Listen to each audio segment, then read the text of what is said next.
Hi everyone, this is Dave from London English Online. Welcome back. Today's listening is about a guy who works in the communications industry, so you can expect some technical language. Remember, you can turn captions on to get subtitles, so you can listen and read at the same time. As you're listening, think about these 3 questions, and we'll look at the answers together at the end of the video.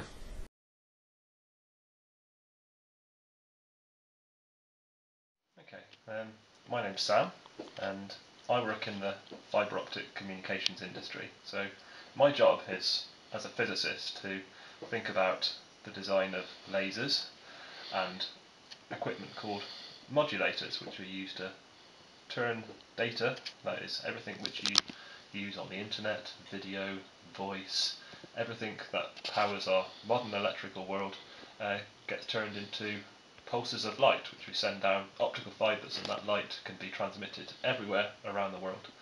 So if you imagine that I would like to talk to my friend on the other side of the world, my voice gets turned into a series of pulses of light which get transmitted down an optical fibre which runs underneath the sea and reappears on the other side of the Atlantic and gets converted then back into voice, and that is a means of communicating with people not just by voice but also by text and internet and everything else. But my job specifically involves designing lasers, which are the sources of the light, and we work with special materials called semiconductors. Semiconductors have very special properties between what we call conductors and insulators, and they allow us in a very large variety of ways to convert electrical energy into light energy. Now the laser is the most efficient means by which we can do that, and the laser must be designed very carefully with a colour of light, what we call a wavelength, very specifically designed for the type of optical fibre which we transmit the light down. It's important that the wavelength of light is chosen that it is not absorbed within the fibre, since the length of fibre typically, which would be going underneath the Atlantic Ocean from United Kingdom to the United States of America, would be typically many thousands of kilometres long, and it's important that when we shine our laser in one end of the fibre that we get something at the other end which we are able to detect. So that wavelength must be very specifically chosen so that the absorption within that fibre is kept to a minimum, and that we can actually measure something at the other end. But the optical fibre industry, communications industry, is evolving very quickly. The modern demands of the internet, the rise of YouTube and Facebook and all these social media which we rely on so much more every day, continuously, are driving up the need for capacity within optical fibres. There is a certain limit on how much you can transmit through a fibre. The rate of ones and zeros, which we call the bit rate, which you can transmit through a fibre, is currently limited at the moment to about 10 billion bits per second. Now, that may seem like a lot, but a bit of information carries very little.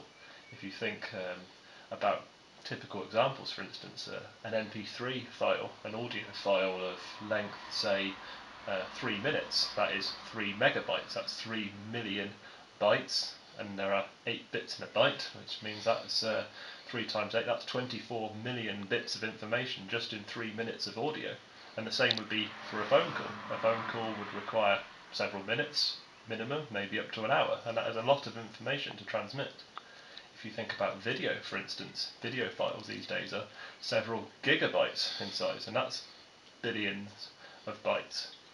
So if everyone on the internet was watching a video, say on YouTube or on, in Britain we have the BBC iPlayer, which allows us to watch information streamed on the BBC, all that data from every single user needs to be transmitted through the fibre. Now that puts huge demands and strains on the capacity of the fibres. So my job as working in the fibre optic communications industry is to do research into how we can improve the capacity of those fibres on a daily basis.